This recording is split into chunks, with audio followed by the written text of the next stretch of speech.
Before the Myanmar military seized control of the country in a coup in 2021, it also launched in 2016 a military operation that forced over 700,000 Rohingya from their homes into neighboring Bangladesh after facing widespread killings, mass rape and arson of entire communities.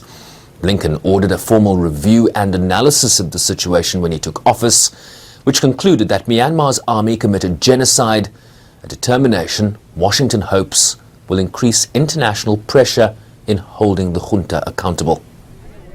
The US determination follows the findings of an independent panel of the Human Rights Council in 2018 that found the actions of the military were done with genocidal intent. The United States has concluded that genocide was committed 7 times. Today marks the 8th, as I have determined that members of the Burmese military committed genocide and crimes against humanity against Rohingya. It's a decision that I reached based on reviewing a factual assessment and legal analysis prepared by the State Department, which included detailed documentation by a range of independent, impartial sources, including human rights organizations like Amnesty International and Human Rights Watch, as well as our own rigorous fact-finding.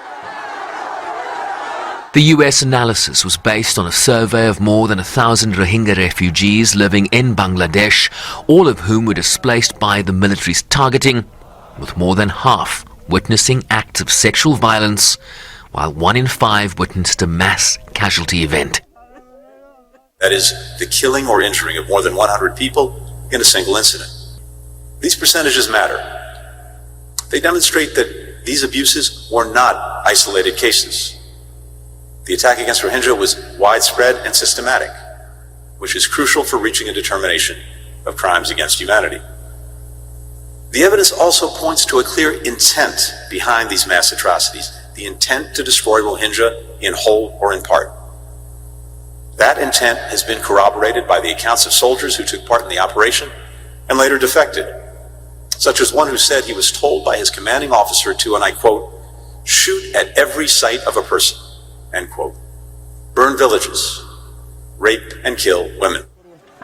Myanmar's military launched a military operation in October 2016 that intensified a year later through actions viewed in many capitals as ethnic cleansing, with Washington now warning that as long as the military junta remained in power, nobody in the country would be safe.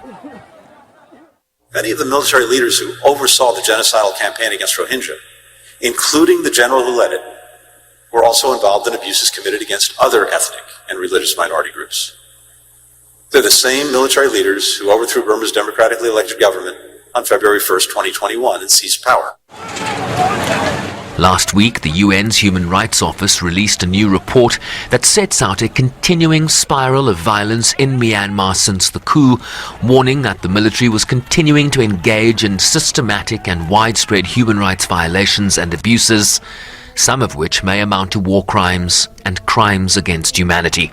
The report sets out Myanmar's military and security forces' flagrant disregard for human life, bombarding populated areas with airstrikes and heavy weapons and deliberately targeting civilians, some of whom have been shot in the head, burned to death, arbitrarily arrested, tortured, or used as human shields.